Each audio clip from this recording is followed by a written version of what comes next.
অনেক চিন্তা ভাবনা কইরা এটা বুঝতে পারলা আমাদের এই দেশে এমন এক প্রকার মানুষ আছে যে কেবল অন্যের বউ লইয়া ঘুরতে পারে। হ্যাঁ, কেডা বলুন তো? পারলেন না তো?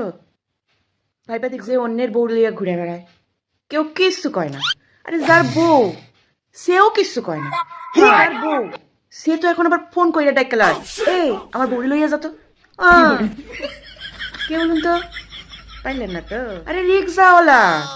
হ্যাঁ, ওই রিক্সাওয়ালাই একমাত্র ব্যক্তি যে কিনা অন্যের বউ লইয়া ঘুরতে পারে। হুম, পেছনে বসাইয়া ঘুইরা বেড়ায়, কেউ কিচ্ছু কয় না।